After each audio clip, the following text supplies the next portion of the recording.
guys, welcome back to another episode of Rebuilding Portsmouth. Now before I get into today's episode, I just wanted to do a little bit of admin, because, you know, what's more fun than admin? No, basically what I wanted to just say is that I make it a habit, not a habit, like a mission of mine, to basically try to reply to every single comment I get on YouTube or Twitter or Facebook, but rarely because I never use Facebook and no one really comments on there anyway.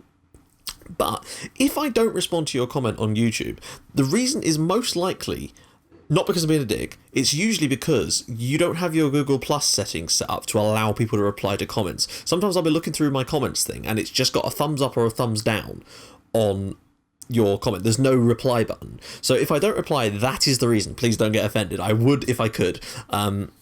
I just don't know how to. It won't let me. So you would need to sort out your Google Plus settings or something in order to fix that. So yeah, just letting you know. There's a few of you guys that have that, and I want to reply to your comments, but I just simply cannot. So that is a pain. But we've been in turmoil over the last couple of months, and I put out a call a couple of episodes ago, and then again in the next episode last night, just for you guys to give me some tactical ideas, basically. And I've had some good ideas from people. I had kind of noticed that a lot of people were suggesting a very similar kind of tactical idea. So with that in mind, that was kind of what I went down the road. I was like 3 or 4 people suggested. Obviously, those of you who saw what Funkstar Gaming said, that is a very, very long piece of writing, and I'm very, very appreciative and grateful for it, because it's basically given us a third tactic and some little changes to make to our sort of current tactic, so to speak, which is what I've been trying this month. And it's basically, it was a case of tweak, because we started, and then, like, you know when you get a new tactic out, and you can see that there's things that it works, but there's also other areas where it doesn't work. And I've just basically, this month has been me slowly tweaking that tactic to achieve said aim. I'm going to walk you through exactly what has happened this month. And believe me, I just feel like we'd be so much better if we just didn't have so many damn injuries, and I mean Watmore's out as well now, as you'll see. But yeah, first game of the month was away at Liverpool, and this one was so close to being an absolute murking. Like, both these goals were ridiculous as well, theirs and ours. Like, look at the amount of shots they had, 26 shots. So yeah, this system definitely, what am I doing? I'll show you the system that we've been playing generally. This is it, basically. So, or this is what I've ended up merging it into. It wasn't during the Liverpool game. There's things that I've changed since then. So, for example, Manton was sat in the midfield in the Liverpool game. You might be wondering why Sam Manton's there, and a lot of people say that he doesn't fit that role. I've literally got no one else that can play there at the moment. Just nobody that is even close to being as good. And that's saying something, because Musonda can't play there because we need another defensive midfielder. I'll come on to that all in a second.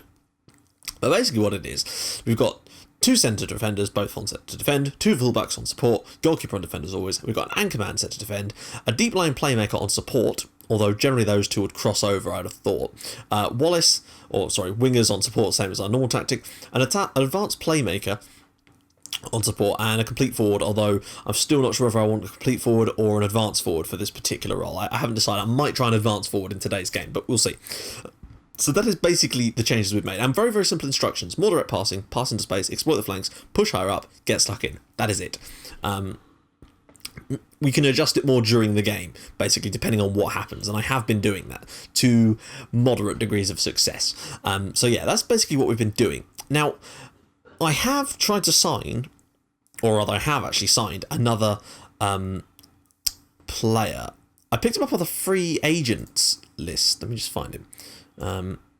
He's not fully match fit yet, so he won't be playing today, nor will he be in the next couple of games. But when he is back, apologies, this is the guy, right? I think he's quite decent. He's not, as you can see, 83% there, not ready yet. This is Thomas Arsenhus. Yeah, that's right. I presume it is Arsenhus. He's Norwegian. He was released by, I thought he might have been one of those regens that were just popping up out of nowhere, but he hasn't. He's a real regen, a proper one. Came through Mold's Academy. Oh, apologies for that. Couldn't help but sneeze. He came through Mulder's Academy, and I don't know why he was released, because for me, he's not a bad player, and he's got some decent potential. Look at this. Like, I don't understand why he was released by them, but I'm not knocking it. We got him on a free. Fair bit of wage, but we got him on a decent length contract. And for me, for the anchorman role, let's just look at this.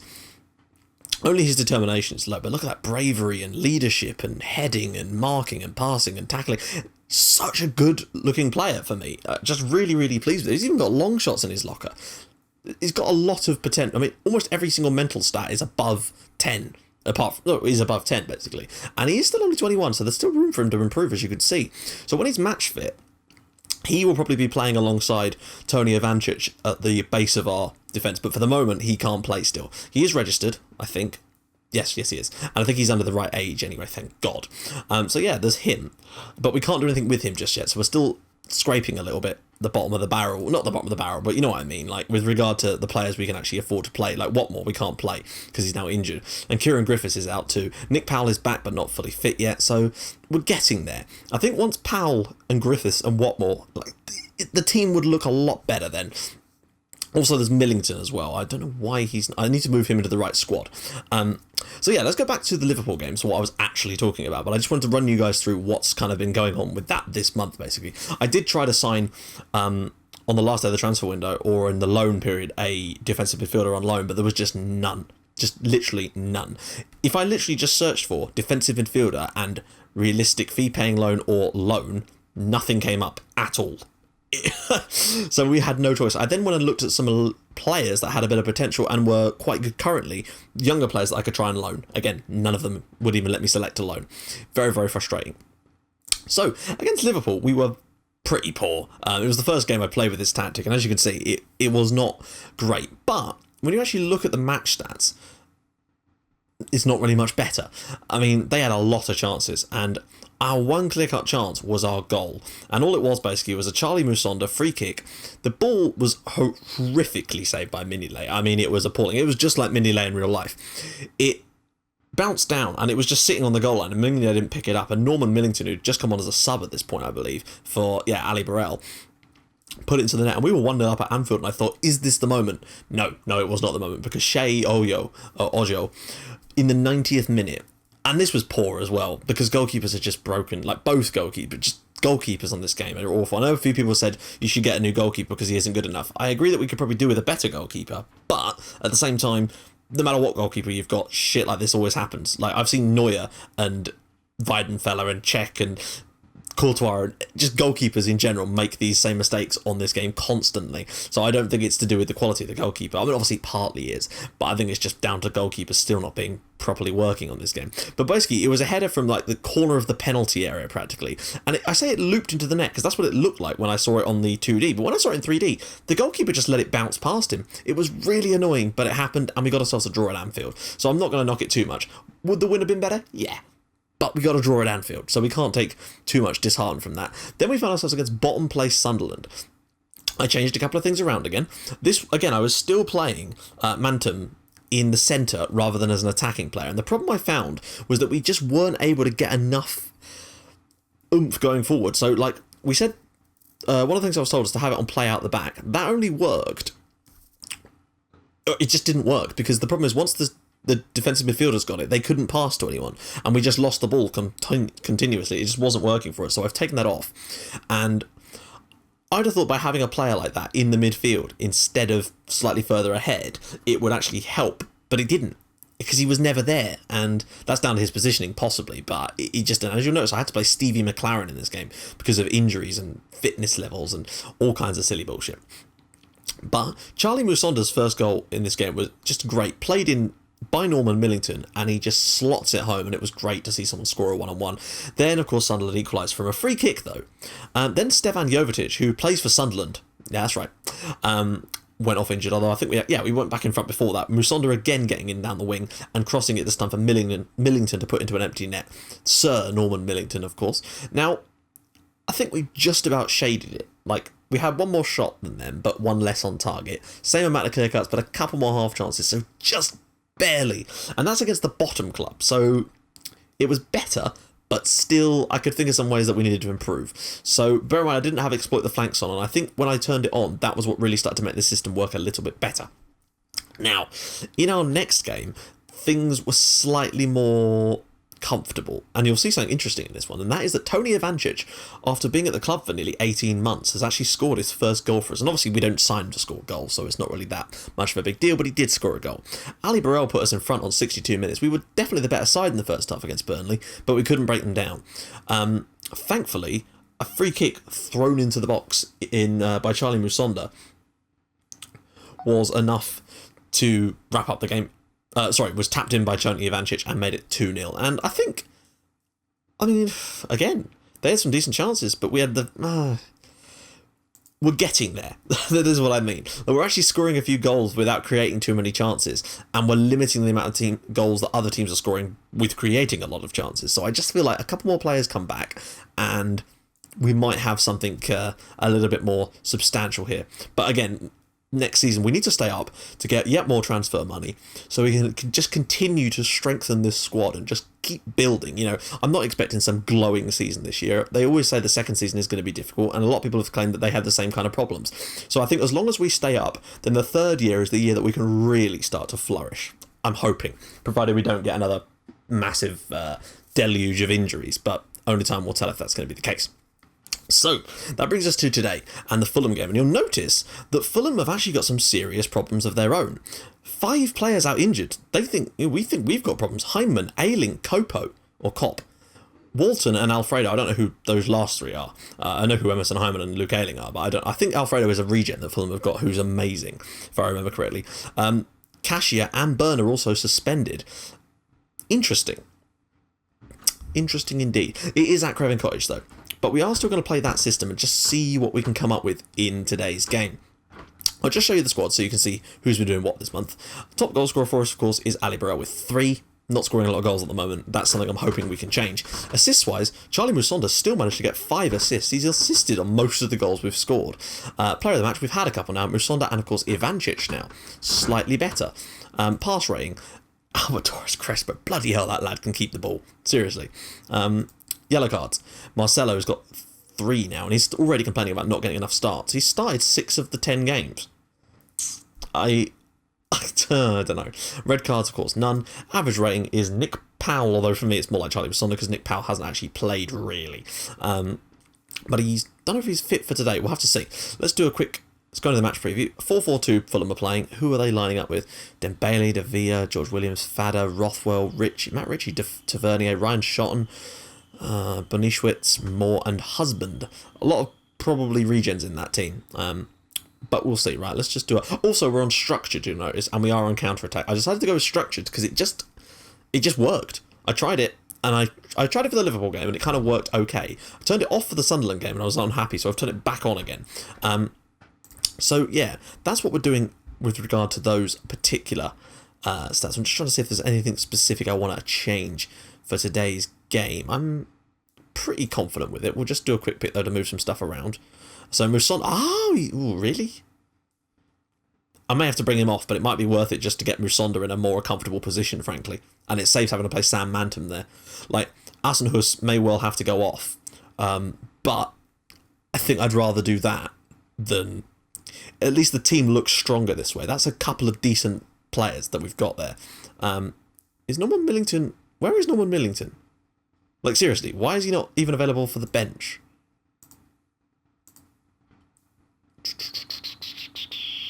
Norman. Oh, right, he is not fit. Right, okay. Firstly, move squad. Yeah. He needs to get out of the under-21s for a start. Because we need him fit for our games. And at least fit enough for the bench. Because otherwise it's going to have to be people like... Lucarelli, who again is, oh my days, I'm going to have to sort out that as well and make our first team squad quite clear because we've got way too many young players that are still in the under-21s and they keep getting selected for under-21 games, which is understandable. Right, so that's what we're going to go with for today's game. I really, really hope that this good run we've been on continues to work, but we are away from home this time. The games against Burnley and Sunderland were at home. Right, Asenhus will get himself number 34. We can only hope. As you can see, we are on 9 points from 9 games now, which is actually not bad. 2 points above the relegation zone where Burnley and Sunderland are currently sitting. So, yeah. A win today could take us up as high as, well, realistically 11th. So, we're not really that far off of where we were last season, really. Those 2 wins have done a lot for our confidence, but we do still need to get a few more of those on the board. Let's just see how we're going to go with this. The one thing I was worried about with the tactic is that gap in between, but it doesn't seem to have been a problem so far, but that may change depending on what sort of formations we come up against. You'll notice that our morale is also vastly improved as a result of those 2 wins, and that I think is going to be key for us too, in order to keep this sort of train going as long as we can.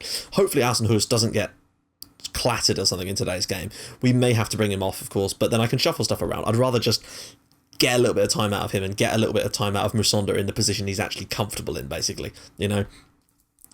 The more time we can get with Musonda actually playing where he wants to play, the more chance we've got of maybe getting something from these games once we're starting to get back to our full quota.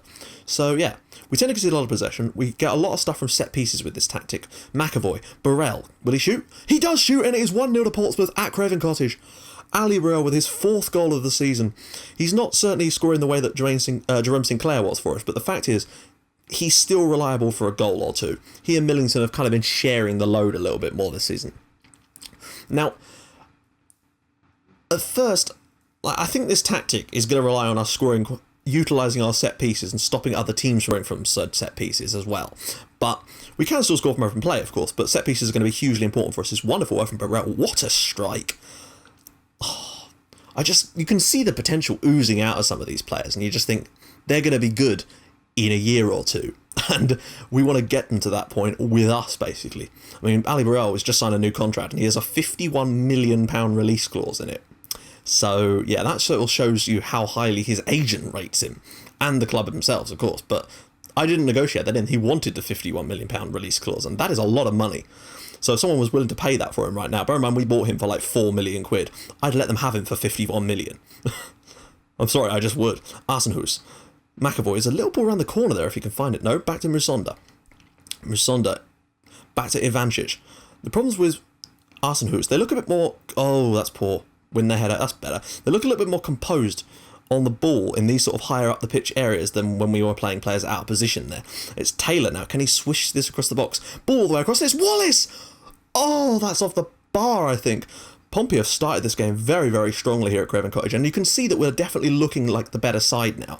And we've actually dominated a game. Well, not dominated, but we're looking quite good. We're looking quite good. We've got a bit of possession. I'm just going to turn work the ball in the box on, because I found that worked quite nicely against Burnley once we were in front, just to try to be a bit more methodical about it and not quite so rushed.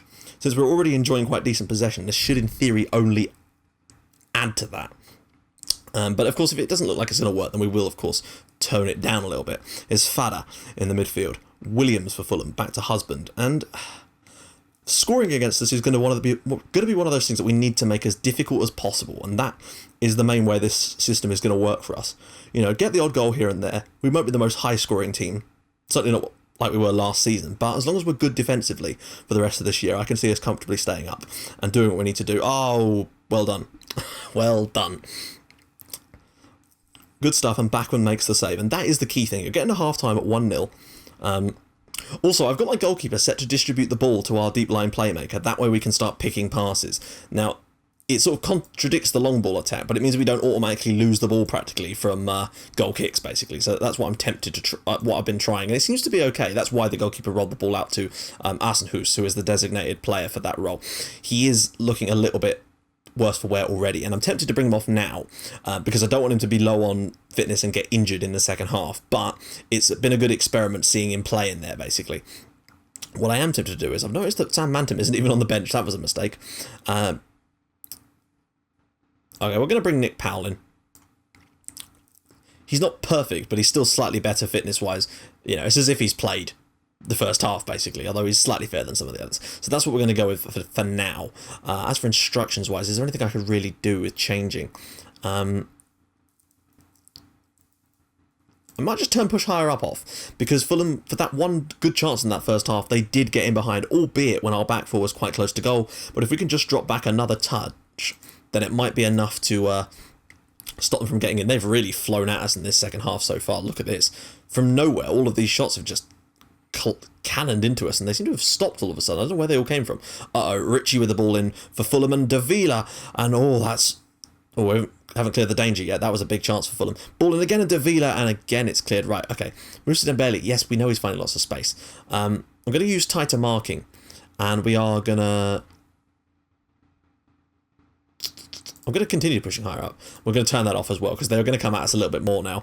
So we may as well just have it set to pass into space to try and utilise that ball when we do get it, because we've done all right in this first half, and I would take a point if it was offered to me, really, from an away game. But we don't want to get caught out.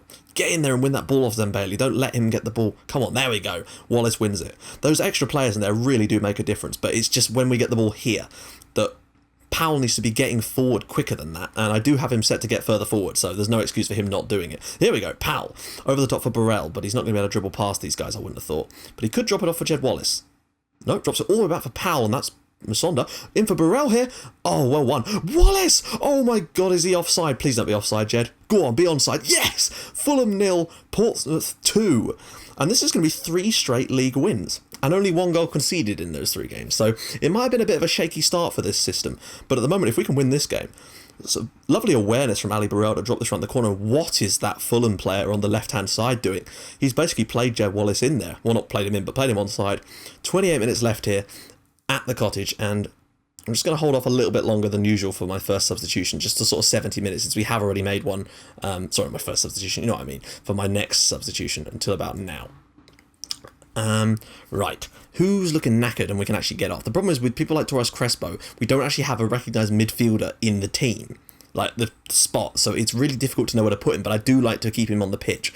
And I'm tempted to bring him on for Charlie Musonda, because he's got a bit of... He's not great at playing the role, but my point is he wins a lot of the ball, doesn't lose it very often, and I think maybe he would be just, you know, he may not be comfortable in the role, but the fact is his stats probably suggest that he can... Oh my god, really, Kenneth? Right, well, we'll have to make the change again. Why is it not giving me the option to change Kenneth McAvoy? Is that because we've already got a substitution going or something? Right, left side of the... Oh, we don't really have any options here. We brought my son... I don't know what to do, because I don't want to keep him on, because it could end up making it worse. Ben Osborne can play there, can't he? Not well, but he can play there.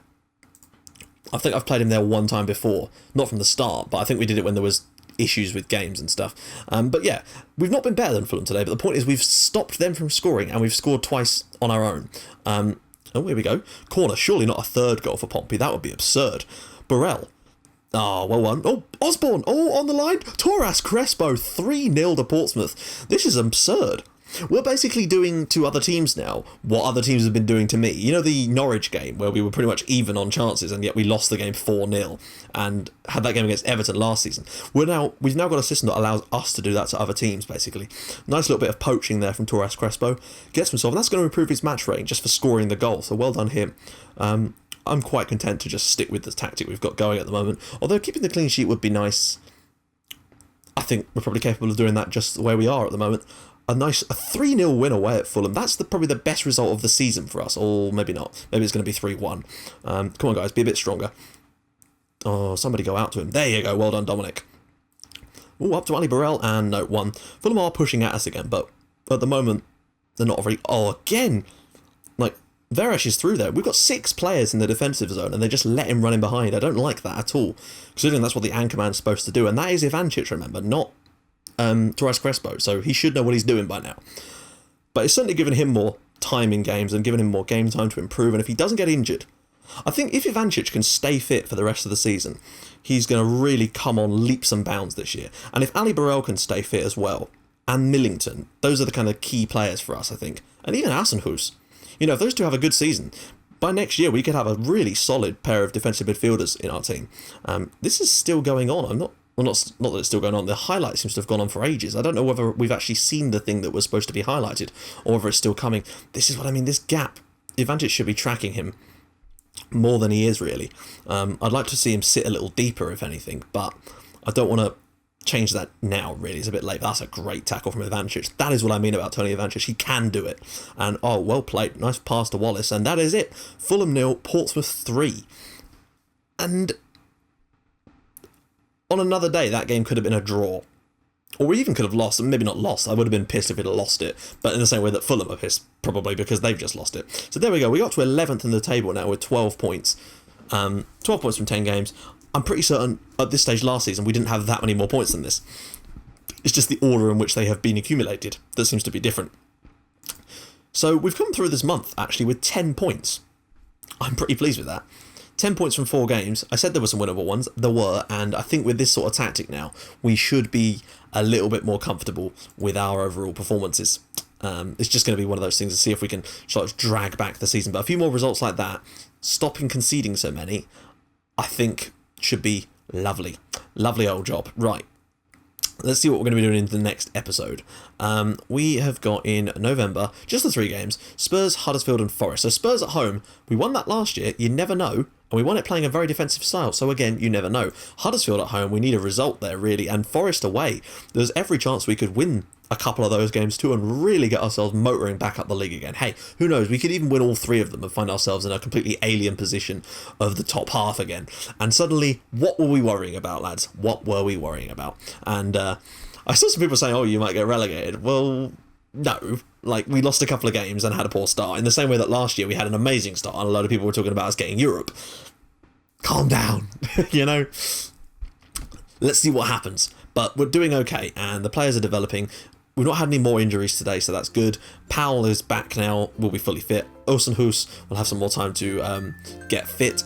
Kieran Griffiths will come back eventually. Jack Watmore will come back eventually. It's going to get stronger, not weaker, hopefully. Anyway, that is the plan. So, if you guys like what you've seen, please feel free to drop a like on the episode. And if you'd like it even more than that, please feel free to subscribe to my channel for more Portsmouth and Red Star Belgrade in your inbox every single day at 5:30 and 8 o'clock. And I will see you guys in the next episode for the Nottingham Forest game. Bye-bye.